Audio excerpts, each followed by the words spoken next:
Sean todos bienvenidos, queridos hermanos, a la casa del Señor. Es un gozo podernos ver aquí en la casa de Dios y alabarle y bendecirle y dejar que aquellos que no conocen al Señor le puedan conocer por medio de este tiempo, de este culto. Ver que la iglesia del Señor le alaba con todo su corazón. Y lo hacemos, hermanos, no por costumbre, lo hacemos porque hay una razón latiendo en nuestra vida, y es que Él nos ha salvado. Él nos ha dado vida eterna juntamente con Cristo Jesús. Y ese gozo nos mueve, hermanos, a servirle. Ese gozo nos compromete a darle culto a Él, porque Él se lo merece, porque Él es el Señor. Y quisiera que tengamos un tiempo de oración antes de comenzar la predicación del mensaje. Guíanos, Padre bendito. Te pedimos que nos fortalezcas. Te pedimos, oh Dios, que por medio de tu palabra tú sigas trayendo luz a nuestras vidas. Por medio de tu palabra tú sigas trayendo luz a nuestros corazones. Por medio de tu palabra sigas transformando, Señor, y conformando a tu pueblo a la imagen de tu Hijo Jesucristo. Te ruego con todo mi corazón, Señor, que este mensaje, Señor, nos transforme. Oh Dios, que seas tú ayudándome, fortaleciéndome en la predicación de tu palabra, y que todos nosotros podamos recibirlo, Señor, de parte de ti. Gracias te damos en el nombre de Cristo Jesús. Amén y amén. Seguimos, hermanos, avanzando en esta serie de predicaciones expositivas en la segunda carta a los tesalonicenses. Así que les ruego que abramos nuestras Biblias en segunda a los tesalonicenses. Y ahora estamos en el capítulo 2. Y leamos todos juntos los versos del 1 al 4. Segunda a los tesalonicenses, capítulo 2. Y leamos los versos del 1 al 4. ¿Todos lo tienen? Vamos a leerlo fuerte entonces. Dice así: 1, 2 y 3. Pero con respecto a la venida de nuestro Señor Jesucristo y nuestra reunión con Él, os rogamos, hermanos, que no os dejéis mover fácilmente de vuestro modo de pensar, ni os conturbéis, ni por espíritu, ni por palabra, ni por carta como si fuera nuestra, en el sentido de que el día del Señor está cerca. Nadie os engañe en ninguna manera, porque no vendrá sin que antes venga la apostasía y se manifieste el hombre de pecado, el hijo de perdición, el cual se opone y se levanta contra todo lo que se llama Dios o es objeto de culto, tanto que se sienta en el templo de Dios como Dios, haciéndose pasar por Dios. Miren, queridos hermanos, una vez más encontramos en la palabra de Dios una advertencia para con los falsos profetas, los falsos maestros que han salido por el mundo y que tuercen las enseñanzas de la palabra de Dios. El apóstol Pablo les advierte, les dicen: tengan cuidado, porque estos hombres quizá van a decirles que nosotros hemos escrito una carta, que nosotros hemos enviado un mensaje, pero nosotros no lo hemos dicho. Nosotros no hemos dicho nada de lo que ellos están afirmando. Así como el propósito del Señor en nuestra vida es de que su iglesia, de que el ser humano le dé gloria y honra a Él en todo por medio de conocer su palabra, por medio de conocer la verdad, así también, hermanos, Satanás, el adversario, trabajará fervientemente con el propósito de engañar y desviar de la palabra de Dios, de la verdad de su palabra, a todo ser humano, a toda persona que no se encuentre quizá firme en la palabra del Señor, porque lo que él siempre ha hecho es desacreditar lo que Dios dice en las Escrituras, y lo que constantemente vemos que hace es desviar a muchos de la vida eterna. Satanás, en la palabra del Señor, hermanos, muchas veces es revelado como mentiroso y como engañador. El que distorsiona las cosas que Dios dice, y eso lo podemos ver desde el inicio en nuestras Biblias, en el libro de Génesis, cuando la serpiente le dice a Eva: con que Dios les ha dicho esto, no, eso es falso, y distorsiona la verdad, y eso es lo que Satanás hace y seguirá haciendo.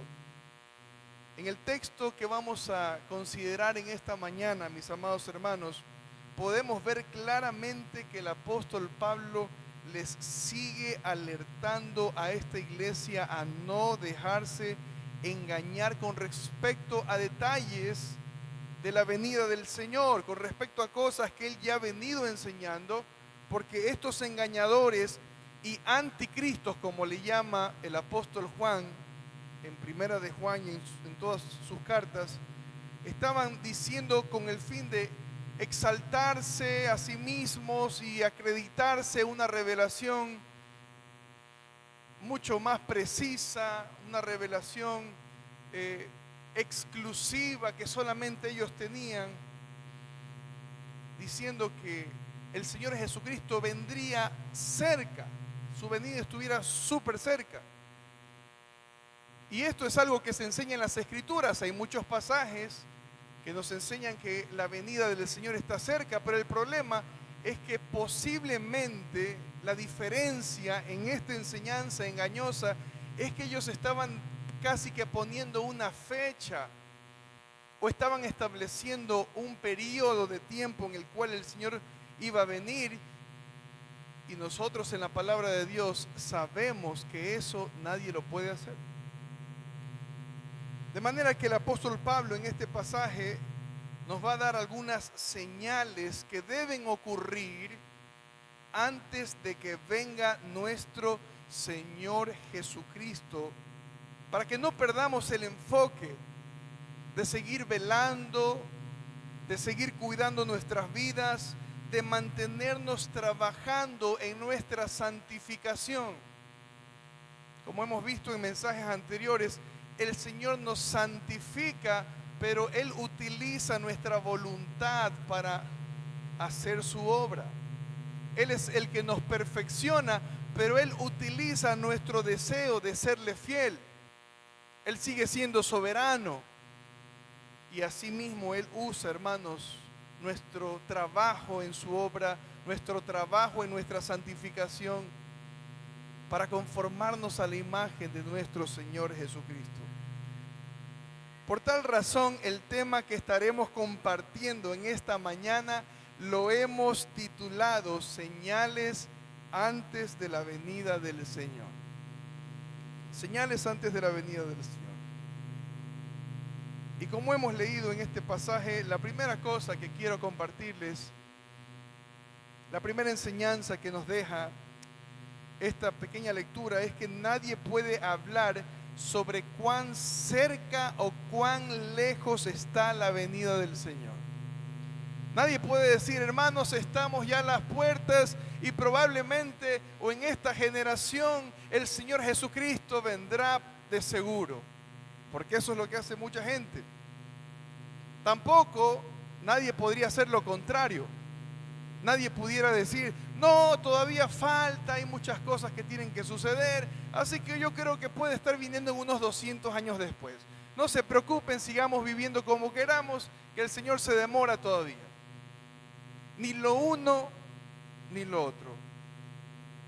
Por eso el apóstol Pablo lo que hace es: hermanos, debemos luchar. Deben luchar, tesalonicenses, por no dejarse mover fácilmente, dice aquí el versículo 2. Que no nos dejemos mover fácilmente por aquellos que afirman cosas que no están explicadas o que no están reveladas en las Escrituras. Debemos aprender a conformarnos con lo que Dios nos dice y no empezar a inventar cosas que no dice el texto. Nosotros no seguimos a hombres, hermanos, por más famosos que sean, o por más eruditos que sean, o por más escritores que sean. Nosotros seguimos lo que dice la palabra de Dios y nos ceñimos únicamente a lo que ella nos dice. Mire lo que dicen los versos 1 y 2. Prestemos atención. Pero con respecto a la venida de nuestro Señor Jesucristo y nuestra reunión con Él, les rogamos, hermanos. Miren cómo expresa compasión. Les rogamos, hermanos, no se olviden de lo que les estamos diciendo, que no os dejéis mover fácilmente de vuestro modo de pensar. Miren cómo el apóstol Pablo les dice: hermanos, tengan cuidado con su mente, porque en su mente Satanás puede trabajar y puede engañarlos. No se dejen mover fácilmente de vuestro modo de pensar. En otras palabras, lo que el apóstol Pablo les está diciendo es: hermanos, necesitamos fortalecernos en la verdad para no dejarnos mover rápidamente, fácilmente y por cualquier viento de doctrina. Fortalezcámonos en la verdad, porque la iglesia muchas veces quisiera escuchar otra cosa distinta de lo que dice la palabra de Dios, y la gente empieza a acomodarse a esas enseñanzas. Y nosotros vemos que las iglesias que no son bíblicas son las iglesias que mayor asistencia tienen. Y eso es lo que dice la palabra del Señor, que en los últimos tiempos, en los postreros tiempos, la gente tendrá comezón de oír, pero no la palabra de Dios, comezón de oír cualquier cosa que se les enseñe. No es coincidencia, hermanos, que las sectas estén llenas de tanta gente y sus membresías sean muy poderosas, muy abundantes. Por eso la palabra que se está empleando aquí hace referencia a un viento que mueve fácilmente la hoja de un árbol. Entonces, hay gente que se siente en la iglesia, no puedo decir que son creyentes, porque el creyente verdadero, el creyente a quien Dios ha rescatado, el creyente a quien Dios ha transformado, el creyente en quien Dios ha puesto una convicción, no se va a dejar mover fácilmente. Pero hay mucha gente que viene a las iglesias y se sienta y le gustó por un tiempo la enseñanza, pero luego escucha otra cosa distinta, una cosa novedosa, y dice: esto me parece interesante, así que... y está así saltando de iglesia en iglesia. No podemos ser, hermanos, no podemos dejar que estos vientos nos muevan como si fuéramos hojas de árboles que nos cogen y nos zarandean de un lado a otro. No podemos, hermanos, darnos el lujo de no estar buscando cada vez más conocer al Señor por medio de su palabra. No podemos darnos ese lujo. La iglesia debe estar velando. Por eso el Señor Jesucristo les dice: velad y orad para que no entréis en tentación. Y a lo largo de nuestro camino cristiano, hermanos, tendremos la tentación de escuchar a falsos maestros, pero el Señor nos guardará de todo mal. Mire lo que dice la segunda parte del verso 2.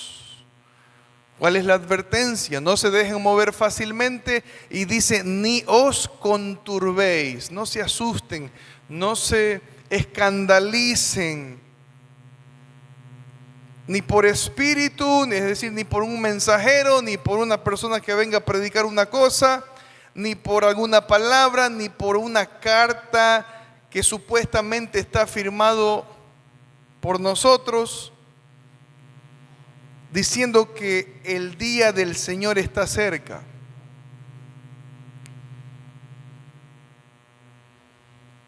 Estos falsos maestros lo que trataban era alarmar a la gente en cuanto a poner fecha o a decir que el Señor vendría en pocos días. Muchos quizá en ese tiempo, nosotros vemos que el apóstol Pablo está enfatizando que vivamos ordenadamente, que el que no trabaja tampoco coma, que cada uno sepa trabajar y comer del fruto de su trabajo. Mucha gente empezaba a salirse de sus trabajos y decía, bueno, pues si el Señor viene la próxima semana, entonces, ¿qué fin tengo yo de seguir trabajando, de tener un negocio que me causa mucho sufrimiento, de levantarme a las 6 de la mañana y de estar así? Ya el Señor viene, dejemos de trabajar. Tenemos unos ahorros ahí, hasta que el Señor venga, ya esos ahorros los podré utilizar.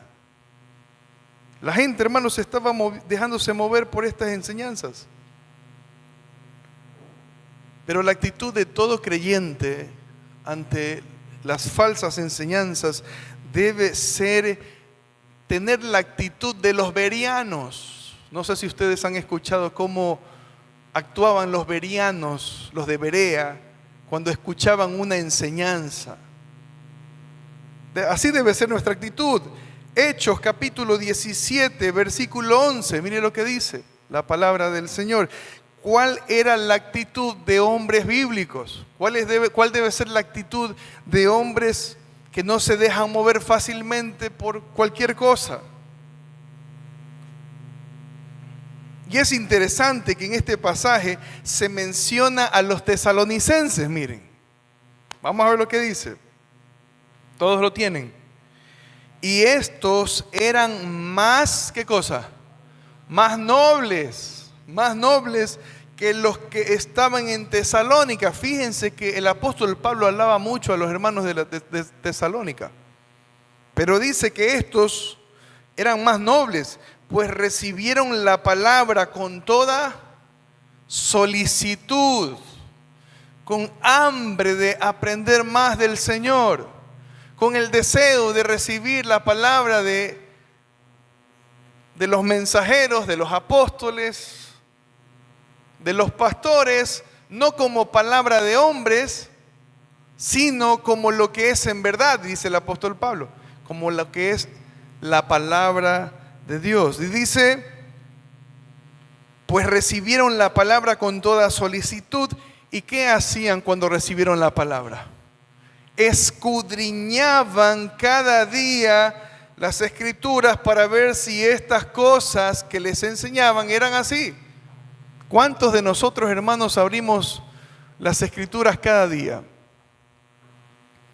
para ver si lo que dice el pastor Mario es verdad? Porque ustedes tienen todo el derecho de verificar, tienen, mejor dicho, la obligación de verificar lo que se predica en este púlpito, en la radio, en YouTube, en Instagram, ahora que hay muchas predicaciones en las redes sociales.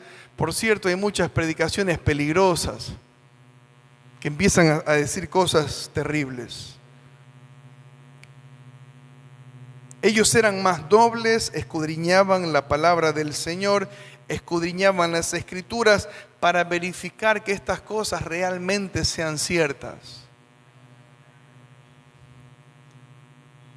Por eso, hermanos, si el Señor nos dice que el día y la hora, que a ustedes no les compete conocer los tiempos y las sazones, nosotros debemos entender que nadie puede poner fecha a la venida del Señor, ni siquiera establecer la época aproximada en que sucederá. Eso es un terrible atrevimiento de tanta gente que lo hace. Nosotros como cristianos creemos, hermanos, que un día el Señor cumplirá su palabra y su promesa de regresar a la tierra y de arrebatar a su iglesia, de traerlos hacia Él. Y tenemos que compartirlo, porque no nos hemos olvidado de esto ni queremos, hermanos, ignorar todos los textos que nos hablan acerca de la venida del Señor. Nadie puede ponerle fecha, nadie puede establecer una época, una generación aproximada. Y ya hemos mencionado que algunas sectas se han atrevido a poner fechas, ¿no? Hemos dicho con nombre y apellido de hombres en distintas sectas como los mormones y los testigos de Jehová y los adventistas, que a lo largo de sus ministerios han establecido años y fechas específicas, pero han quedado en ridículo, han quedado avergonzados porque ninguna de esas fechas ha dado con el blanco, ni dará jamás. Pero algo muy penoso que ha sucedido es que también dentro de la iglesia o de las iglesias evangélicas, pastores y supuestos profetas, hermanos, han puesto fecha a la venida del Señor o se han atrevido incluso a asegurar la generación en la que vendría el Señor. Yo recuerdo un pastor que predicaba sobre esto, un pastor muy reconocido. Cuando venía al Estadio Modelo, el estadio no se repletaba, reventaba el estadio. Y decía que no pasará de la muerte de él que venga la venida del Señor. Imagínense lo que pasó. Murió ese pastor y el Señor todavía no ha regresado por su iglesia. O solo que nosotros nos hayamos quedado. El Señor no ha venido, hermanos, todavía. Aquí sigue su pueblo adorándole, cantándole, buscándole y predicando su palabra. Nadie puede hacer estas cosas, ni fechas, ni épocas. Mire lo que dice el apóstol Pablo en su primera carta a los tesalonicenses, capítulo 5, versos del 1 al 2. Para que no se dejen engañar. Y en la segunda carta, el apóstol Pablo les dice, no se dejen mover. Mire lo que dice aquí. Primero a los tesalonicenses, capítulo 5, versículos del 1 al 2. Pero acerca de los tiempos y de las ocasiones, no tenéis necesidad, hermanos, de que yo les esté dando fechas, tiempos, generaciones. No tiene necesidad de que les escriba, porque vosotros sabéis perfectamente, ustedes saben perfectamente, hermanos, de que el día del Señor vendrá así como ladrón en la noche, sin avisar. Nos cogerá desprevenidos, lavándonos los dientes, quizá estando en el almuerzo, quizá estando en la oficina, en el trabajo, quizá durmiendo, no sabemos, nos cogerá desprevenidos. Ni estaremos pensando probablemente en eso. Ojalá que no nos coja, hermanos, haciendo cosas que no son agradables delante del Señor. Pero aquí dice la palabra de Dios que su venida será como ladrón en la noche. En el año 2022, un pastor muy reconocido, el pastor Armando Alducin, luego de haber cometido un error de interpretación bíblica, con respecto a la segunda venida del Señor, tuvo la valentía, y quiero hablar bien del pastor, a pesar de que se equivocó. Tuvo la valentía y tuvo la sinceridad, la honestidad de retractarse y pedir perdón públicamente en las redes sociales, no solamente a la iglesia, sino primero al Señor por lo que había hecho. ¿Y saben lo que dijo? Dijo lo siguiente: reconozco públicamente que cometí un error de interpretación bíblica al haber establecido un año específico para la segunda venida de Jesucristo. De manera tonta me adelanté sin tener un fundamento sólido en la Escritura. Pido perdón a todos mis hermanos que se confundieron con mis palabras. Les pido perdón.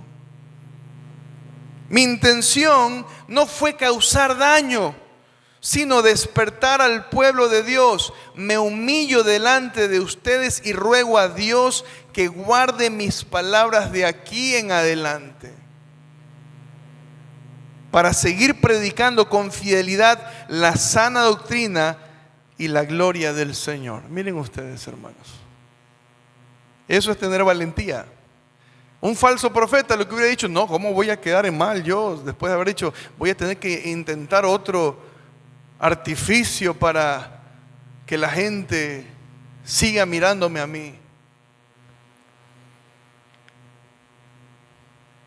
La primera enseñanza, hermanos, que hemos mencionado sobre estos dos primeros versos es que nadie puede hablar sobre cuán cerca o cuán lejos está la venida del Señor. Hay mucha gente el día de hoy que está asociando muchos eventos con Israel, con guerras, con intenciones, con la venida del Señor. Hermanos, nadie sabe el día y la hora, solo el Señor. Y la segunda enseñanza que quiero compartirles de este pasaje es que el Señor vendrá en el punto más alto de la apostasía y la manifestación del pecado. El Señor vendrá de seguro en el punto más alto de la apostasía, porque la apostasía no está disminuyendo. La apostasía sigue la gráfica no de bajada, sino de subida. Cada vez más gente, hermanos, se vuelca a dejar su fe. No solamente por escuchar a hombres perversos, engañadores en las iglesias, sino que se vuelcan a seguir sus propios deseos, sus propios anhelos y vivir para su carne y vivir para el pecado. Más gente deja la iglesia del Señor. Más gente deja de congregarse. Vivimos en un tiempo donde más gente le da menos importancia a estudiar la palabra, a venir a orar, a tener comunión con sus hermanos y a dejarse de congregar completamente.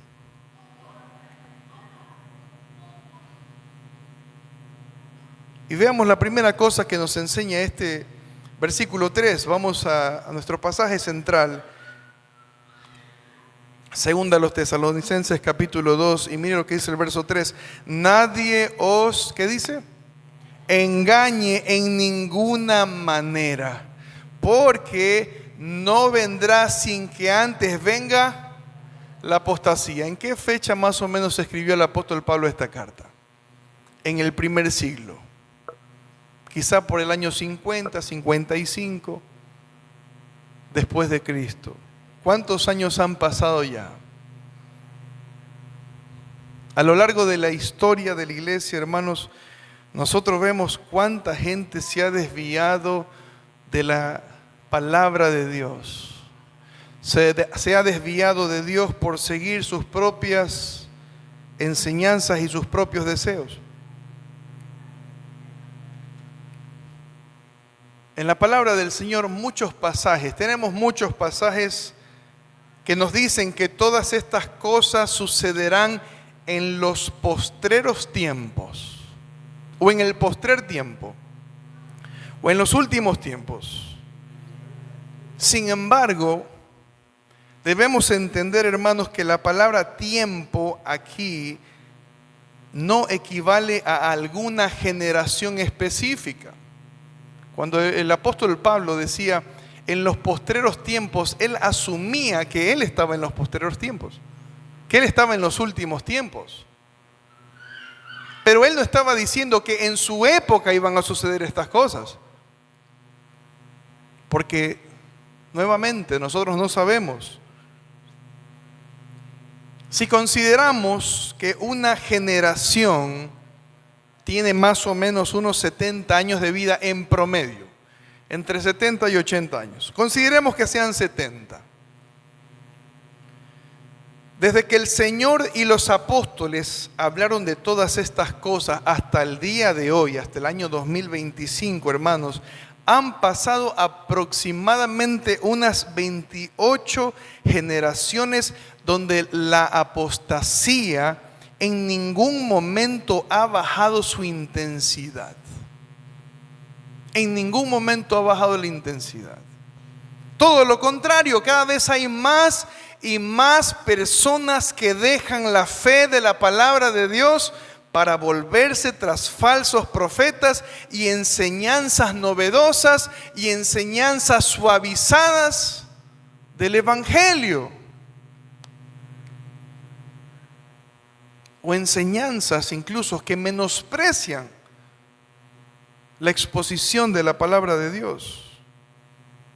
Podemos, hermanos, decir con toda seguridad, la apostasía todavía no ha acabado.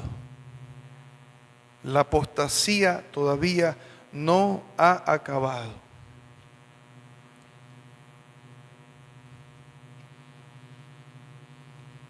Es triste, hermanos, ver que hay malos pastores burlándose de la eficacia de la palabra de Dios.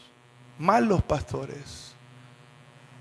Burlándose de que lo que dice la Biblia es cierto y lo que dice la Biblia se va a cumplir, y se enfocan en otras cosas basadas en el hombre, enseñanzas que solamente se centran en mí, en mí, en mí y en mí. En ti, en ti, en ti, en ti, en ti. Cuando de la enseñanza bíblica debe centrarse en el Señor Jesucristo. La palabra de Dios nos guía a Cristo Jesús. Y eso es lo que dice Judas capítulo 1, versos del 17 al 19. Mire lo que dice. Judas capítulo 1, versos del 17 al 19. Mire lo que dice la palabra del Señor. Pero vosotros, amados, tened memoria, no se olviden, tened memoria de las palabras que antes fueron dichas. ¿Por quiénes? Por los apóstoles. ¿Se dan cuenta? En el postrer tiempo habrá burladores que andarán según sus malvados deseos. Gente ambiciosa. Gente que quiere obtener ganancia deshonesta, ganancia de la gente. Malvados deseos, dice aquí. Estos son los que causan, ¿qué hacen? Causan divisiones, los sensuales, que no tienen al Espíritu Santo, que no tienen al Espíritu de Dios.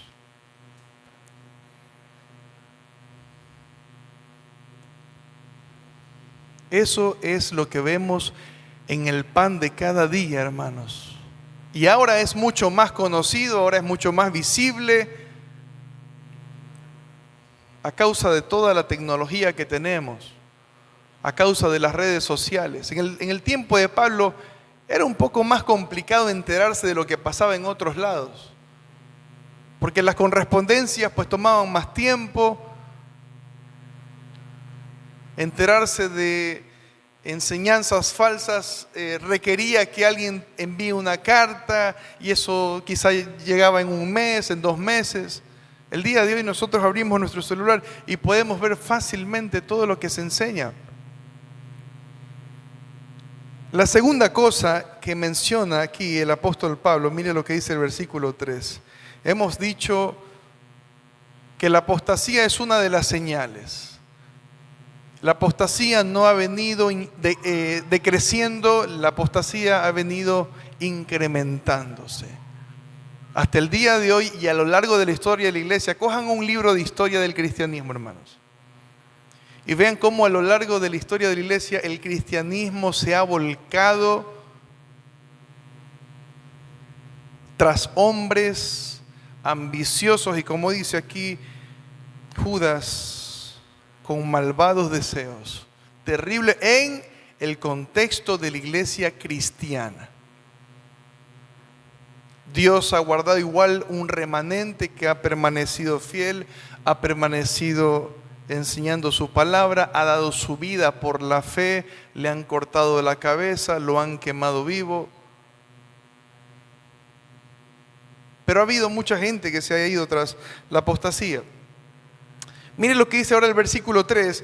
Y dice, y se manifieste el hombre del pecado. Lo primero era la apostasía. Ahora el apóstol Pablo habla de la manifestación de un hombre de pecado. El hijo de perdición, dice aquí. Versículo 4 lo describe. El cual se opone y se levanta contra todo lo que se llama Dios o es objeto de culto, tanto que se sienta en el templo de Dios como Dios, haciéndose pasar ¿por quién? Por Dios. Haciéndose pasar por Dios.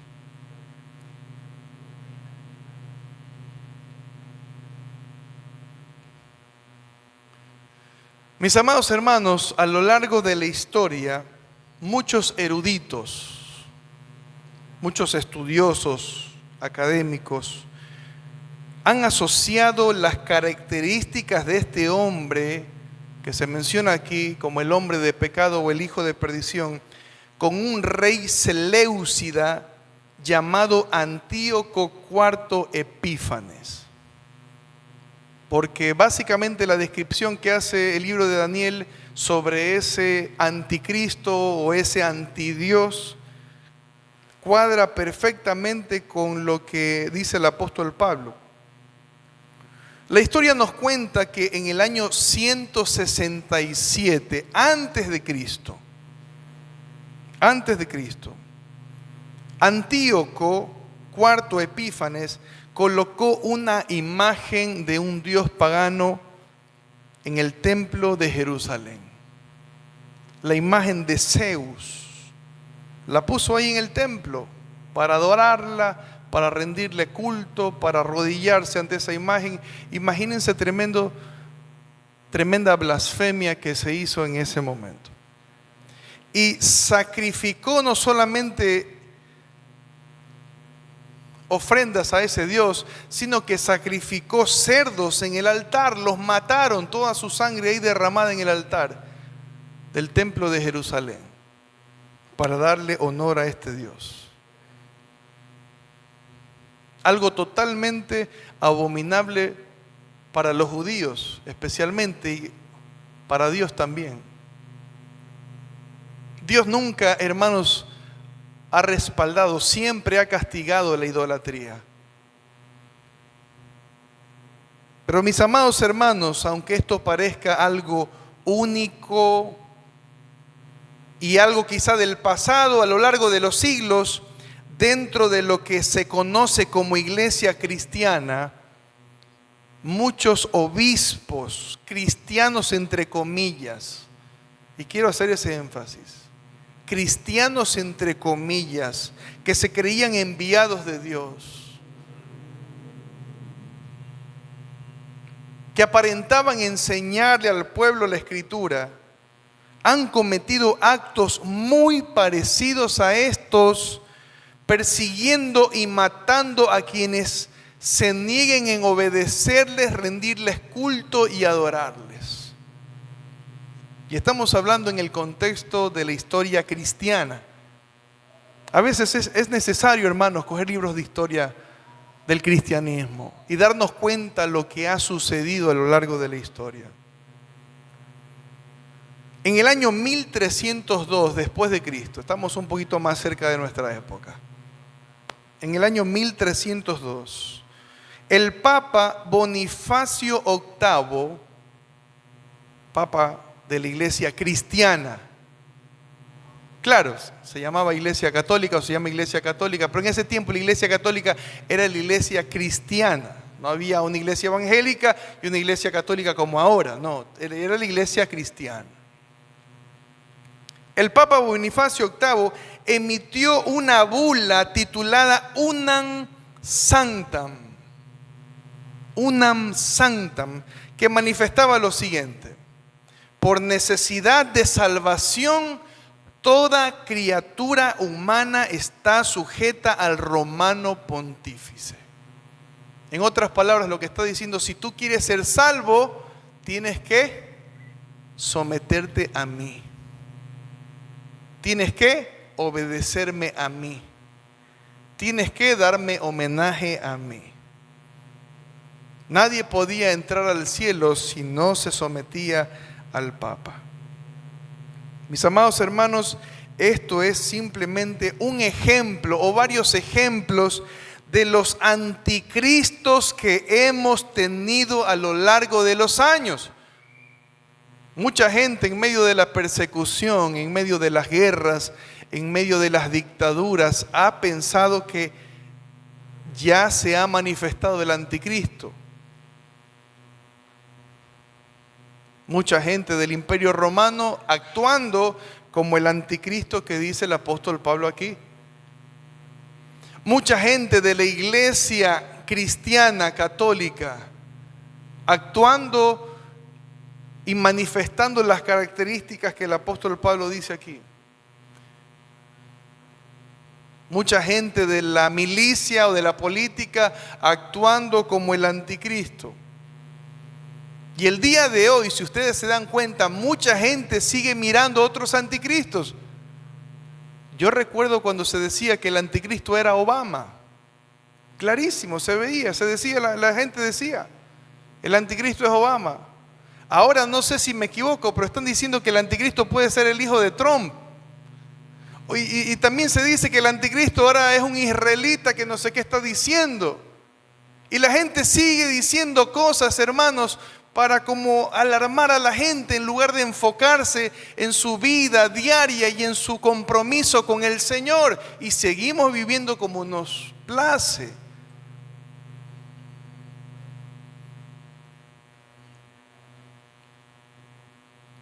Este hombre de pecado un día se manifestará. ¿Cuándo? No lo sabemos. Así como han habido muchos hombres de pecado, hijos de perdición, el Señor conoce los tiempos de su venida y conoce los límites en los cuales se dará su venida.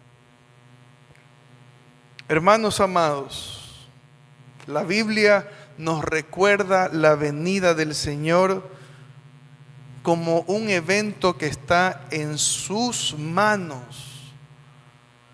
Y nadie puede ponerle fecha, como hemos dicho, ni anticipar su regreso. Sabemos, hermanos, que antes que Él vuelva, la apostasía estará en su máximo nivel, el pecado estará en su máximo nivel, los perversos estarán haciendo las cosas malas en su máximo nivel, mostrando que estamos viviendo, como dicen los apóstoles, en los postreros tiempos.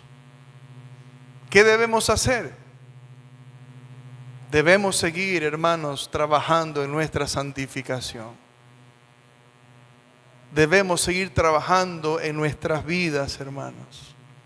Debemos seguir poniendo delante del Señor aquellas cosas que todavía no le honran ni le glorifican. Apartémonos de todo pecado. Santifiquémonos en su palabra. El Señor Jesucristo, antes de irse de esta tierra, oraba a su Padre y le pedía: santifica a estos a quienes me has dado en tu verdad. Tu palabra es verdad. Como dice que los bereanos cada día iban a las Escrituras. Pero lo que vemos el día de hoy, hermanos, es que la iglesia del Señor cada día revisa su celular. Cada día se afana por las cosas de este mundo, pero no cada día está profundizando en la palabra del Señor.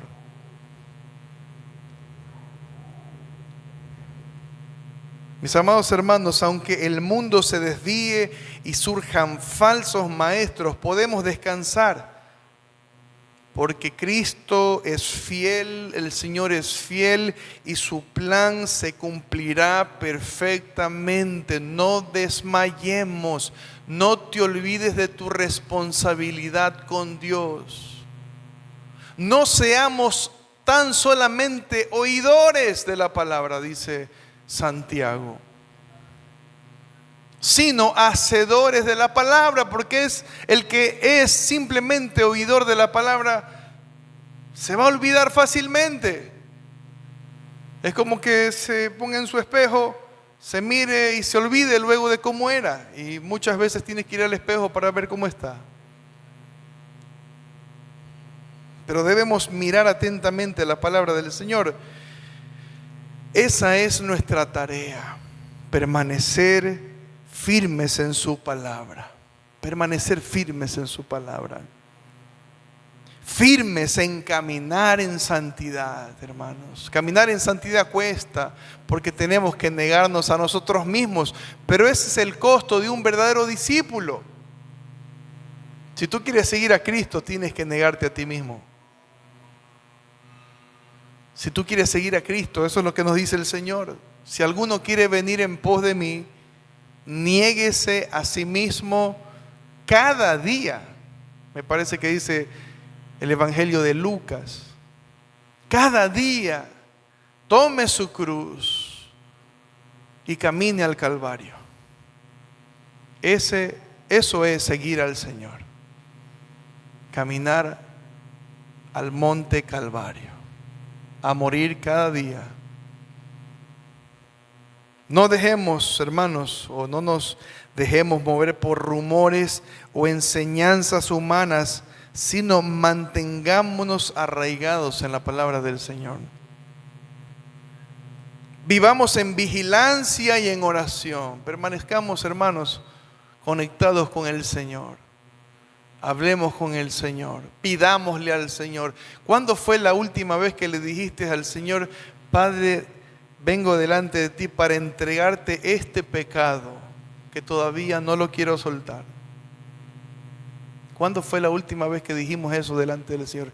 En el poder de tu Espíritu Santo, Señor, ayúdame a dejar esta actitud que no te glorifica. Recordemos siempre que nuestra esperanza está en Cristo. Lo esperamos al Señor. Él nos da paz, Él nos da seguridad, sin importar lo que ocurra a nuestro alrededor. Confiemos en Él, miremos a Él y descansemos en sus promesas y en su palabra, que es verdad. Amén. Oremos. Bendito Padre Celestial, gracias queremos darte, Señor, en esta preciosa mañana, por todo lo que tú nos das, por todo lo que tú nos enseñas en tu palabra, por tanta bendición que estás trayendo a nuestras vidas por medio de tu palabra, Señor. Cuántas cosas, oh Dios, tú me hablas a mí y le hablas a tu pueblo, a mis hermanos, para nuestra corrección, para que podamos velar y orar y no entrar en tentación. Te pido, Señor, que nos ayudes como iglesia a interesarnos por tu palabra, Señor. Que podamos cada día, Señor, ser como los bereanos que escudriñaban las Escrituras solamente, oh Dios, para conocer más de ti y también verificar, Señor, lo que se enseñaba.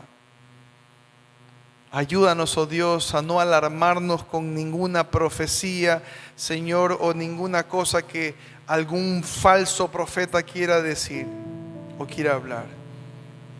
Ayúdanos a vivir cada día honrándote a ti y glorificándote a ti con todo nuestro corazón. Perdona nuestros pecados, Señor. Ponemos delante de ti nuestro pecado, Señor, y te rogamos, Señor, que por medio del poder de tu Espíritu Santo nos ayudes a decidirnos por ti, a abandonar nuestros deseos de, Señor, aferrarnos a una vida que no te agrada.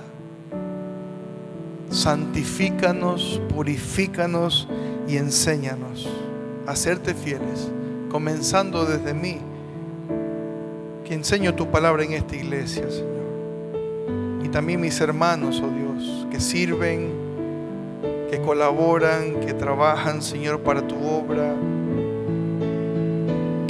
Que todos juntos seamos un equipo de testigos fieles para predicar tu verdad, Señor. Y si en esta mañana hay alguien que necesita tu palabra, hay alguien que necesita el evangelio, Señor, hay alguien que necesita salvación, te ruego, Señor, que seas tú hablando a su corazón, Señor, y que tome la decisión de arrepentirse de todo pecado y seguirte con todo su corazón. Te lo pedimos en el nombre precioso de nuestro amado Señor Jesucristo. Amén y amén.